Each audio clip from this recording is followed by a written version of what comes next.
మాంసంపై నిమ్మకాయ రసం పిండితే ఏం జరుగుతుందో తెలుసా? బేసిక్‌గా మనందరికి కూడా తెలిసిందే.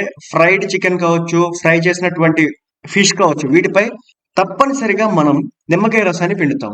మనలో చాలామంది వెజ్ తినేవాళ్ళ కంటే నాన్ వెజ్ తినేవాళ్ళు ఎక్కువుంటారు. అయితే సాధారణంగా నాన్ వెజ్ తినేటప్పుడు చాలామంది నిమ్మకాయ పిండుకొని తింటారు. నిమ్మరసం లేకుండా మాంసం తింటే పూర్తిగా రుచిని తగ్గిస్తుందని చాలామంది నమ్మకం. అయితే మాంసంపై నిమ్మకాయ పిండితే కలిగే ప్రయోజనాలు చూద్దాం. అలాగే ఇలా చేయడం వల్ల మన ఆరోగ్యానికి ఎలాంటి ప్రయోజనాలు కలుగుతాయో కూడా చూద్దాం. నిమ్మకాయ రసానికి ఉండే ఆమ్లత్వం మాంసానికి ప్రత్యేకమైన రుచినిస్తుంది. మాంసంపై నిమ్మకాయ పిండితే అది కేవలం రుచి మాత్రమే కాకుండా తినేవారికి తాజా అనుభూతిని కలిగిస్తుంది. నిమ్మకాయలో ఉండే సిట్రస్ ఆమ్లాలు మాంసానికి నిస్సందేహంగా మృదుత్వాన్ని అందిస్తాయి. ఈ కారణంగా చాలా మంది నిమ్మకాయ రసంతో మాంసాన్ని మరింత రుచికరంగా మార్చుతారు.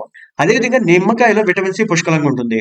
ఈ విటమిన్ మన శరీరంలో జీర్ణక్రియకు అవసరమైన అనేక రసాయనాలను సహాయం చేస్తుంది. మాంసం జీర్ణం కావాలంటే సమయం పడుతుంది. నిమ్మకాయ పిండితే జీర్ణక్రియ వేగవంతం అవుతుంది.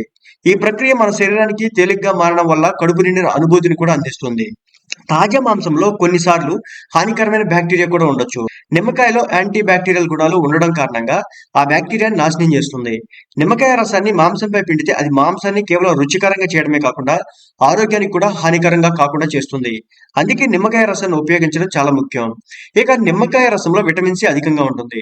ఇది మన శరీరంలో రోగనిరోధక శక్తిని పెంచుతుంది. మాంసంలో నిమ్మకాయని పిండితే శరీరానికి అవసరమైన విటమిన్ సిను సులభంగా అందిస్తుంది. ఇది వైరల్ ఇన్ఫెక్షన్ తగ్గించడంలో కూడా సహాయపడుతుంది. కాబట్టి ఆరోగ్యమైన జీవనానికి నిమ్మకాయ వాడడం ఎంతో అవసరం.